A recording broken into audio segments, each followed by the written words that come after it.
Bonjour les amis, eh bien nous allons aborder tranquillement un sujet qui me semble très important, qui est comment mieux communiquer avec son entourage quel qu'il soit.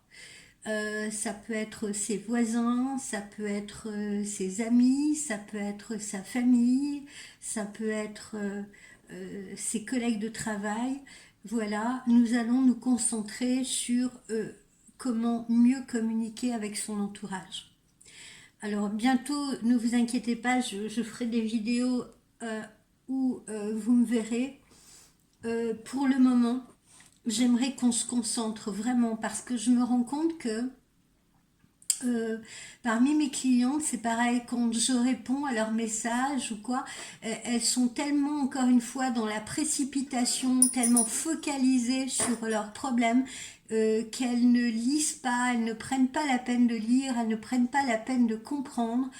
Pas pour toutes, hein, Dieu merci, mais vous voyez, il y a vraiment ce côté incompréhension et incompréhension due parfois à un manque de concentration.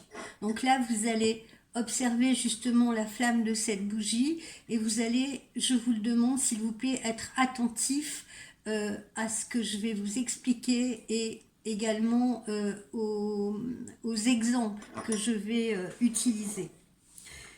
Pourquoi est-il important de mieux communiquer avec son entourage, donc quel qu'il soit? Parce que c'est vraiment trop stupide d'être en froid, même avec son compagnon, hein, ça peut être bien entendu avec son compagnon, ou de se fâcher sur un malentendu. Et il faut absolument éviter les pièges de la communication. On interprète trop vite, trop mal. Voilà, on a vraiment cette tendance. C'est parfois difficile à contrôler la communication. Voilà pourquoi j'ouvre ce dossier avec vous. Euh, le silence n'est pas non plus un mode de communication. Le silence n'est pas non plus une solution. Sachez-le. Euh, alors, les querelles de voisinage, par exemple. Les querelles de voisinage, elles puissent souvent leur origine dans des actions, d'accord, dans des actions concrètes. Soit parce qu'on a un mur trop haut, soit parce qu'on a un arbre qui déborde justement sur le mur des voisins, soit parce que le bruit que l'on peut faire parfois est pénible pour l'autre sans qu'on s'en rende compte, soit par rapport à des déjections canines. Tiens, un bel exemple, taisez-vous. Soit à cause des déjections canines de nos animaux, par exemple. Et tous ces faits sont interprétés par nos voisins comme des messages agressifs. Certains de nos voisins ou de ces personnes vont faire le dos rond pour éviter le conflit, d'accord? Donc vont emmagasiner comme ça de la frustration pour éviter le conflit. Ce qui, entre parenthèses, ne fait que retarder les choses, parce que c'est la même chose que dans une communication de couple. Si vous préférez vous taire, emmagasiner votre ressentiment ou votre colère, si vous voulez, cela ne fera que retarder le moment à la prochaine occasion, au prochain épisode non éclairci, où le ton va pouvoir monter très très vite, où la conversation va pouvoir s'envenimer très très vite sans que vous puissiez plus contrôler quoi que ce soit. C'est ce que j'ai parfois dans mes consultations et dans mes tirages, c'est l'effet la coupe est pleine. C'est l'effet, c'est la goutte d'eau qui a fait déborder le vase. Donc, quel est le conseil que je pourrais vous donner? C'est de profiter d'un incident, de cet incident en cours, si vous voulez, pour se rapprocher de ses voisins au lieu d'aller se perdre en conjectures et de leur en vouloir comme ça, juste pour un fait, voilà, sans même chercher à, à les connaître, sans même chercher justement cette discussion.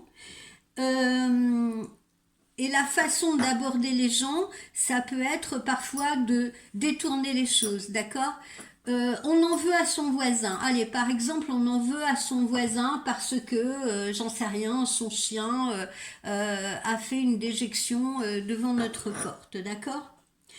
Le conseil qu'on peut vous donner, c'est de détourner cela. C'est-à-dire que peut-être on peut solliciter l'aide de son voisin pour un petit service, hein, lui demander, je sais pas, de vous prêter par exemple un outil de jardin, quelque chose comme ça, ou solliciter son aide pour couper une branche qui est peut-être un peu trop grosse pour vous, pauvre petite femme toute seule et fragile, j'en sais rien. Bon bref, solliciter l'aide de son voisin si vous voulez, de manière à pouvoir discuter ensemble, vous voyez, c'est comme si, bon, on peut pas inviter directement les gens, par exemple, à prendre un café ou comme les Américains, comme on le voit dans les films, tiens, je vous ai fait un gâteau, je vous ai fait des lasagnes parce que vous venez d'arriver dans le quartier, on fait ça, c'est très américain.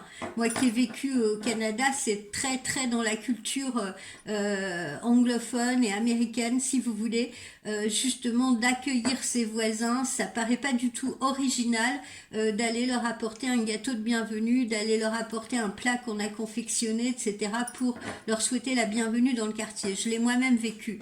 Mais en France, eh ben non, ça ne se passe pas comme ça, du tout. Alors si par exemple avec votre voisin il n'y a pas de parking par exemple dans votre rue et que vous vous disputez un petit peu une place dans la rue, eh bien au lieu justement de faire monter le ton, vous pouvez par exemple discuter tranquillement et demander et proposer une rotation par exemple par rapport à cette place, vous voyez, vous pourriez proposer une rotation par rapport à la place. Par exemple, quand c'est le jour où vous faites vos courses, où vous faites votre plein de provisions, vous pouvez aimablement lui demander, bah tiens, est-ce qu'il serait possible que vous me laissiez la place ce jour-là parce que c'est le jour où je fais mes courses, par exemple. En échange de quoi vous pouvez lui proposer autre chose. Vous voyez, vous pouvez, il faut un petit peu être plutôt justement dans l'échange. Vous voyez, voir un petit peu comment on peut apporter quelque chose en retour, une aide substantielle, un service, quelque chose comme ça. Euh, dans tous les cas, ne rien dire non plus ne ferait qu'accentuer le malentendu entre vous. Voilà, sachez-le. En ce qui concerne les familles recomposées, alors vous savez un peu comment fonctionnent les ados, hein, c'est pas toujours très facile. Tu te tais, Hélène? C'est pas toujours très facile. Alors, par exemple, vous pouvez avoir une ado, je sais pas, à qui vous demandez, bah tiens, c'est qui la personne qui t'accompagnait? Et au lieu de répondre, bah c'est la nouvelle compagne de mon père, elle va répondre, c'est personne. Euh, donc, vous voyez, ça c'est un petit peu compliqué, c'est un peu dur à dire et à entendre. Donc, voilà. Euh, dans ces personnes, par exemple, il y a cette négation de son existence, vous voyez? La négation de l'existence de la personne. Sans pour autant essayer de savoir justement qu'est-ce que l'adolescente elle a voulu elle exprimer derrière ces personnes, parce que parfois ça peut être juste une question de vocabulaire. L'adolescente par exemple ne sait pas dire, ou peut-être que c'est pas de son âge, je sais pas, ou c'est pas de sa génération par exemple, de dire bah c'est ma belle-mère, ou c'est, vous voyez ce que je veux dire, ou c'est la nouvelle femme de mon père. Elle sait pas trop parce que elle sait pas trop, elle peut ne pas savoir exactement comment exprimer, si vous voulez, le rôle que vous pouvez avoir dans la famille auprès de son père, si une copine à elle vient lui demander tiens qui était cette personne qui t'a accompagné, ou si quelqu'un, je sais pas, un voisin, quelqu'un de la famille lui demande tiens qui était cette personne que j'ai vue avec toi.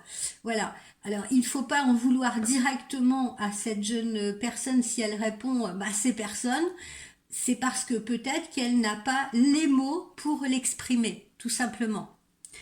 Donc vous voyez comme quoi on peut parfois créer un malentendu à partir vraiment d'une toute petite chose, de simples mots, d'une simple phrase. Euh, ensuite, qu'est-ce qu'on peut voir encore? La maladresse, voilà. Comment naissent les malentendus? Ben souvent parce que la communication, c'est un art très délicat, c'est un art difficile. Or, les malentendus peuvent être très fréquents. J'ai mal compris, j'ai mal interprété, il y a eu des non-dits, j'ai oublié de préciser, j'ai occulté volontairement ou non de dire ça, toute ou une partie de ce que j'avais à dire, j'ai mal dit. Vous voyez, les mots n'ont pas le même sens pour votre interlocuteur et pour vous-même. Et ça représente autant de chemins, si vous voulez, les mots représentent autant de chemins qui peuvent aboutir à une mauvaise communication. Mais il n'y a pas non plus que les mots qui peuvent influer sur une mauvaise communication. Parce que d'après les spécialistes, il existe seulement 17%, ce qui est très faible, hein, entre 15 et 17% plus exactement, de messages qui passent par le langage. Alors le reste, me direz-vous, ça passe par quoi? Parce que 15 à 17%, c'est peu en fait. Donc le reste de la communication passe comment? Passe par quoi? Et ben, le reste de la communication passe par le ton de la voix, les mimiques du visage, les attitudes corporelles. Voilà. Et c'est pour ça d'ailleurs que je dis souvent à mes clientes, quand vous avez quelque chose d'important à dire, évitez de le dire par texto et puis faites attention à la ponctuation. L'autre jour, j'ai une cliente qui s'est arrêtée sur 3 points de suspension, qu'elle a très mal pris. Voilà, alors que 3 points de suspension, justement, ça laisse une ouverture à plein de possibles, si vous voulez. Que faire pour éviter justement ces malentendus? Eh bien, il faudrait mettre en œuvre tout ce qu'on peut pour éviter les interprétations qui en sont vraiment la cause principale. La cause principale des malentendus, c'est les interprétations que l'on fait des messages qui nous sont transmis. Donc, le récepteur du message, si c'est vous qui recevez un message, vous devez être particulièrement attentif et bien écouter ce qui est dit, sans y mettre vos émotions personnelles, sans rien supposer, sans prendre les points négatifs, par exemple, d'un message pour une attaque personnelle. On a tendance à recevoir les propos de l'autre ou des autres avec des filtres, vous voyez, ou des arrière-pensées qui vont nous mettre sur la défensive. Pourquoi? Parce que on a tout de suite, on jette un espèce de filet de protection comme on jetterait un filet de pêche, si vous voulez, et on met les filtres qu'on veut bien mettre. Moi, ça m'est arrivé d'ailleurs en consultation, hein. Par exemple, il m'est arrivé d'avoir des clients qui voulaient absolument qu'on leur dise oui, cet homme va reprendre la relation avec vous, d'accord? Moi, j'ai eu le cas un jour d'une cliente à qui j'ai dit, cet homme va revenir, va réapparaître sur le devant de la scène et va revenir en communication avec vous. Elle, tellement focalisée justement sur ce qu'elle avait envie d'entendre, elle met le filtre tout de suite, si vous voulez, et après, ce qui reste dans la passoire, c'est ce qu'elle veut entendre. Ce qui reste dans la passoire, ça a été cet homme va reprendre sa vie avec vous, ou cet homme va reprendre la vie commune avec vous. Voilà, c'est ce qu'elle voulait entendre. Donc, il y a une grande différence entre un homme qui réapparaît sur le devant de la scène de votre vie, ou un homme qui entre à nouveau en communication avec vous, avec un homme qui finit par reposer ses affaires dans votre placard. C'est complètement différent. Il y a un chemin, il y a une autoroute entre ce point-là et cet objectif-là. Mais j'ai vu des clientes qui ne veulent absolument pas entendre cela. Il y a même des clientes qui mettent la pression. Moi, j'ai eu des clientes qui ont mis la pression à des collègues à moi. Vous voyez, un peu comme si on était dans un commissariat de police, vous savez, et que les flics essayent de vous faire avouer absolument quelque chose et vont vous poser 20 fois ou 30 fois la même question de manière différente. À la fin, ça embrouille le cerveau de la personne, ça l'épuise, ça la fatigue, ça la sature, et la personne finit par vous lâcher un truc, vous voyez ce que je veux dire, quelque part contre sa volonté, parce qu'elle a envie que ça s'arrête, elle a juste envie que ça s'arrête. C'est tellement insupportable qu'elle se dit, si je ne lui donne pas là, le gâteau qu'elle veut, voilà, elle va continuer encore comme ça pendant 30 minutes, 40 minutes, 1 heure s'il le faut, pendant toute la durée de la consultation pour l'avoir. Et malheureusement, évidemment, je ne veux pas critiquer les collègues, mais parmi nous, il y en a pas, pas nécessairement ou peu, qui ont des formations de psychologues, qui ont des formations de thérapeutes, qui ont des formations de coach, si vous voulez, et qui savent prévenir ce genre de choses. Il y a certaines collègues qui font leur métier très bien d'ailleurs, mais qui sont des voyantes, d'accord ?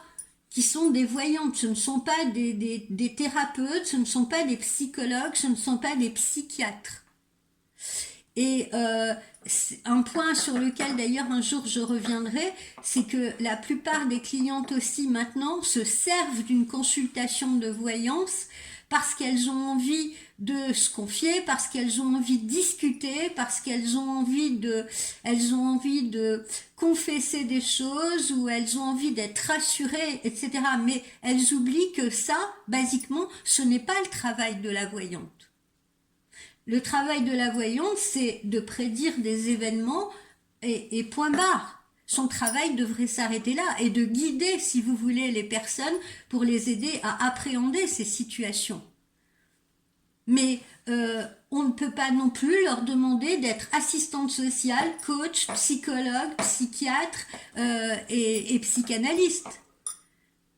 Parce que c'est des consultations différentes et c'est des formations surtout différentes en amont. Donc ça, je reviendrai sur ce chapitre-là, parce qu'il y a tant à dire sur la voyance, mais j'en profite pour le mentionner, parce que c'est très important que vous l'entendiez, vous clients.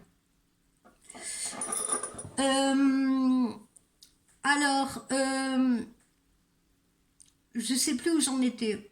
Oui, donc on a tendance à recevoir les propos avec des filtres, avec des arrière-pensées qui nous mettent sur la défensive.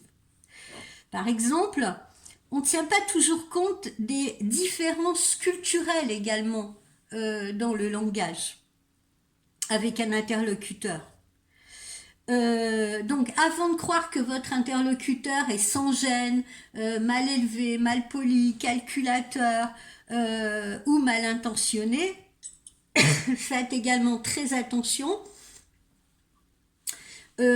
aux différences culturelles que vous pourriez avoir avec cet interlocuteur.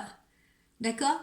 On ne va pas parler de la même façon, j'en sais rien, je sais pas, moi si mettons j'avais deux femmes, deux clientes, d'accord? L'une, j'en sais rien, s'est arrêtée dans ses études au CM2 pour travailler et pour faire un travail très intéressant, hein, parce que ça n'empêche pas. Et une autre qui a fait 10 ans ou 12 ans d'études, voyez-vous, qui a des connaissances, qui a un vocabulaire euh, euh, beaucoup plus étendu, on ne peut pas s'exprimer de la même façon. Ça rejoint un peu ce que j'avais dit d'ailleurs dans un entretien précédent, dans un dossier précédent sur la voyance d'ailleurs. Euh, Quand vous avez des voyants justement qui vous tiennent des propos ultra savants, etc., etc., je vous avais dit, c'est comme se trouver face à un chirurgien qui, au lieu de vous expliquer très simplement, bon ben voilà, je vais vous opérer, je vais ouvrir là, je vais faire ci, je vais faire une incision là, ça va se passer comme ça prendra tant de temps. Donc, donner vraiment une synthèse simple, si vous voulez, ou une analyse simple de ce qui va être fait. Vous avez également des voyants qui aiment justement étaler leur savoir comme ça avec un vocabulaire très très particulier, très pointu pour impressionner un petit peu leur clientèle. Alors évidemment oui ça peut être impressionnant mais en même temps si on n'y comprend rien ça sert à quoi? Voilà. Donc on ne peut pas s'exprimer de la même façon suivant l'interlocuteur qu'on a en face de soi. Voilà.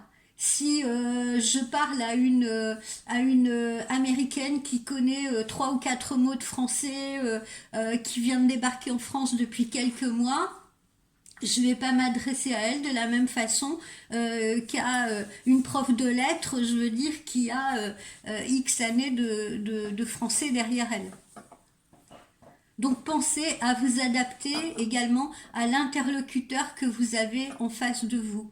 N'essayez pas de le dominer dans la conversation, n'essayez pas justement d'être supérieur à cette personne, parce que sinon cette personne elle va être encore plus sur la défensive et quelle va être la réaction, ben, elle va attaquer et ça va partir dans l'agressivité. Donc essayez vraiment toujours de vous mettre le plus possible au niveau de la personne en face de qui vous êtes. Mais ça peut être l'inverse aussi. Si vous avez affaire à un interlocuteur qui est trop érudit pour vous, dites-le lui simplement. Dites-lui, ah, je n'ai pas compris le sens de ce mot, je n'ai pas compris ce que vous vouliez m'expliquer. Pouvez-vous m'expliquer plus simplement? Voilà. Il ne faut pas hésiter à faire ça. Que dire d'autre? Du côté de l'émetteur, c'est-à-dire celui qui transmet le message, il se peut parfois que les propos manquent de précision. Il pense que la personne avec qui il est en train de s'entretenir a compris quelque chose, alors qu'en fait, voilà, il ne l'a pas dit ou il ne l'a pas émis correctement. Par exemple, quelqu'un peut croire à un rendez-vous ferme alors que l'autre personne pense ou attend que ce rendez-vous soit confirmé. Donc faites attention à la clarté de vos propos, à l'intention que vous y mettez. Euh, Qu'est-ce qu'on peut faire pour s'assurer qu'on a bien compris un message? Eh bien, c'est ce que je vous disais il y a quelques instants, n'hésitez pas à le refaire formuler. N'hésitez pas à le reformuler. Que vous soyez vous émetteur ou que vous soyez la personne qui réceptionne le message, si vous n'avez pas compris dans un sens ou dans l'autre, demandez une reformulation des propos, demandez un éclaircissement ou un éclairage différent sur les propos tenus. Ça évitera vraiment des gros problèmes. C'est une technique simple qui consiste à répéter avec ses propres mots même ce que l'autre a dit, c'est-à-dire lui dire par exemple, oui, alors en clair, si j'ai bien compris, tu as voulu me dire ça, ça et ça. Voilà. Et l'autre vous dira oui, oui, c'est tout à fait ça, ou ah non, non, non, là t'as mal compris, ou alors la personne vous dira oui, mais j'ajoute à cela et il pointera peut-être, si vous voulez, il s'axera peut-être sur des choses qui sont vraiment à souligner, qui sont vraiment très importantes dans la compréhension du message. Euh, de toute façon, quoi qu'il en soit, dans toute communication, vraiment ce que je vous conseille, c'est que dans le doute, il vaut mieux toujours supposer la mauvaise communication plutôt que d'emblée penser que la personne a de mauvaises intentions à votre égard. Voilà. Ne soyez pas dans le jugement parce que vous n'avez pas bien compris quelque chose. Alors, donc, pour terminer ce dossier, qu'est-ce qu'on peut dire? Mon truc, pardonnez-moi. Pour terminer ce dossier, qu'est-ce qu'on peut dire? Eh bien, j'ai envie de vous dire, soignez vos messages. Soignez vos messages. Parce que rien n'est plus facile maintenant que d'envoyer un message depuis son téléphone, mais plus c'est rapide, moins on réfléchit. Plus c'est rapide, moins on réfléchit et moins on développe son idée. Et qui plus est, c'est terrible parce que en plus on a tendance à utiliser comment dire, une communication de style télégraphique, ce qui est encore pire. Donc moins on pèse ses mots également. Donc résultat des courses, je veux dire, il y a un record de malentendus.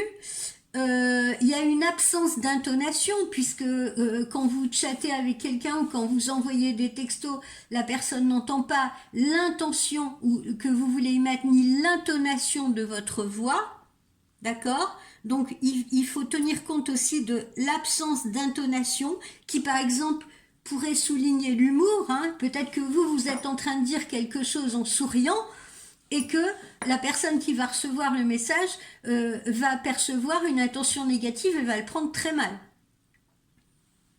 Vous comprenez ce que je veux dire? Et je suppose que ça vous est tous arrivé. Donc pour éviter ces contresens-là, soignez vos messages. Et puis en cas d'ambiguïté, les gens ont toujours tendance, dites-le vous bien, à ne retenir que ce qui les conforte, encore une fois, hein, comme je vous ai donné le cas de cette cliente. Hein. Les gens ne retiendront que ce qu'ils ont envie d'entendre, que ce qui les conforte, eux. Alors, les conseils. Les conseils, prenez le temps de relire vos messages avant de les poster ou avant de les envoyer. Vous avez aussi parfois des malentendus qui sont reliés à des correcteurs automatiques. Hein. Les correcteurs automatiques sur les téléphones, moi j'ai toujours pensé que c'était une plaie, mais vraiment une véritable plaie. Voilà, c'est supposé faire gagner du temps, mais voilà, si on est pressé, ça peut balancer des mots, voilà, et si on n'y fait pas attention, ça peut porter vraiment à confusion. Ça peut nous jouer des vilains tours. Attention également parce qu'il arrive fréquemment de se tromper d'interlocuteur.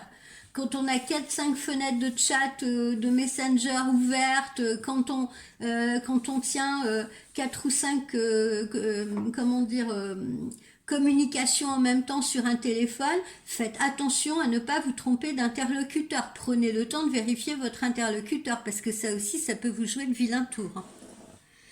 Et ça peut avoir des conséquences vraiment très très fâcheuses. Surtout quand, par exemple, on a envie d'être discret sur un sujet en particulier. Adaptez-vous au message de vos interlocuteurs. C'est mon conseil numéro 2. Adaptez vos messages à vos interlocuteurs. Hein. C'est ce que je vous expliquais précédemment. Adaptez vos messages à l'autre.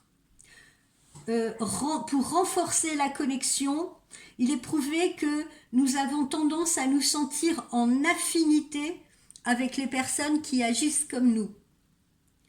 Donc, il y a des personnes, ils usent des émoticônes, ils n'hésitent pas à en glisser plein dans vos messages, ils emploient des tournures familières, ils emploient un jargon qui leur est propre, etc. Voilà, donc adaptez-vous. Adaptez-vous également aux messages que vous recevez. D'accord? Vous n'êtes pas non plus obligé d'aller dans ce jargon-là s'il n'est pas le vôtre. Vous n'êtes pas non plus obligé de parler, je sais pas, vous êtes en séduction avec un homme que vous avez rencontré par le biais d'un site, s'il s'exprime voilà, avec plein d'émoticônes, etc., etc.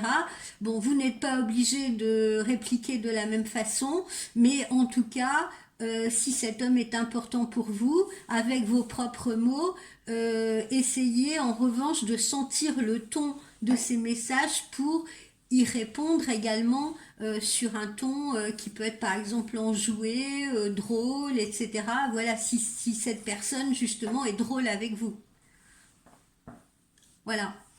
Donc, adaptez-vous aux messages de vos interlocuteurs, comme on l'a vu avec l'exemple de l'américaine. D'accord? Si on a affaire à une personne étrangère face à soi, on va utiliser des mots simples et surtout il ne faut pas hésiter à répéter les mots pour être certain que la personne a bien compris. Et s'il faut, on en emploie d'autres. Le vocabulaire est suffisamment étendu. N'hésitez pas non plus lorsque vous envoyez des messages à recourir à la ponctuation. Alors ça, j'ai jamais vu ça. Il y a quasiment plus de ponctuation dans les messages. Les virgules, on a l'impression que ça n'existe plus. Il y a guère plus que les points d'exclamation ou les points d'interrogation. Mais tout ce qui peut être justement virgule, point virgule, qui vont marquer des pauses dans le message pour que le message soit beaucoup plus lisible, ça parfois les gens ont du mal avec ça. Et pourtant ça clarifie vraiment les propos et la communication. Et puis lorsque vous avez quelque chose encore une fois d'important à dire ou de délicat à dire, ne vous contentez pas d'un texto, appelez carrément la personne. D'accord? Appelez la personne. Voilà. On ne dit pas tout par texto. Donc voilà, je pense que j'ai un tout petit peu fait le tour par rapport à ce dossier, vous voyez, qui me semblait important. Donc je vous ai donné certains conseils. Que vous pouvez appliquer, je vous dis, dans n'importe quelle circonstance. Hein, j'ai utilisé l'exemple des voisins, mais ça peut être la même chose avec justement votre belle-fille. Par exemple, si vous êtes dans une famille recomposée, d'accord, on essaye d'aller dans l'échange, voilà. L'échange, c'est ça aussi, hein.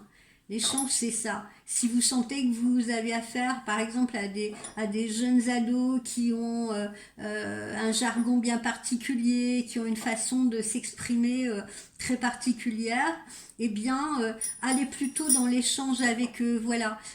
Concentrez-vous sur ce qu'ils aiment, sur leur goût, sur ce qu'ils aiment faire, et essayez de vous adapter justement à ça.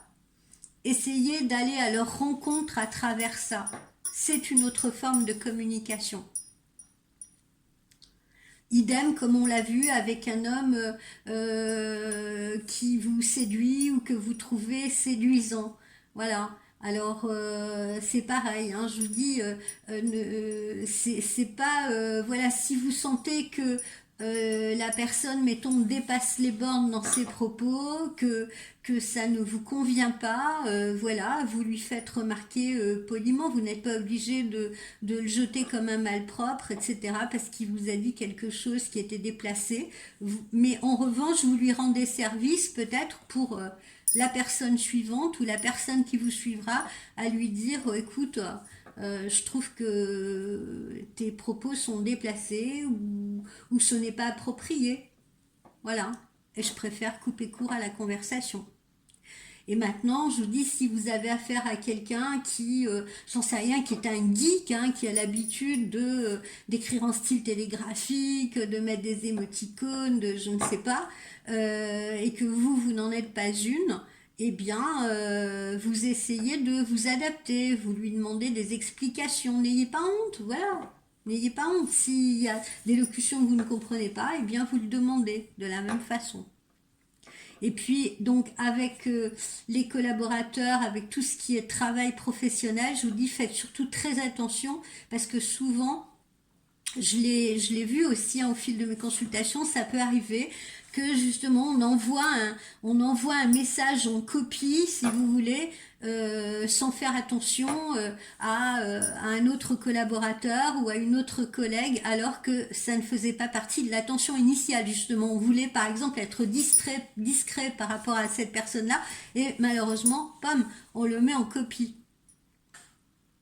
Donc voilà, je vous ai un petit peu donné des ficelles, je l'espère du moins, sur comment mieux communiquer, à quoi faire attention. Et voilà pour mon dossier du jour. Je vous souhaite une très bonne après-midi. Je vais me concentrer maintenant sur mes consultations privées. Je vous rappelle à cette occasion et je vous demande d'avoir la gentillesse de vous abonner à la chaîne. Je vous demande si vous souhaitez avoir une consultation vraiment détaillée de ne pas simplement regarder les guidances générales, mais si vous avez vraiment des questions qui vous tiennent particulièrement à cœur, plutôt de me consulter en privé, hein, afin qu'on étudie vraiment votre cas en particulier. Vous trouverez donc toutes mes coordonnées sur cette chaîne YouTube, les coordonnées de mon site où vous pouvez me joindre et également donc les coordonnées de cette chaîne YouTube où vous pouvez également m'adresser des messages.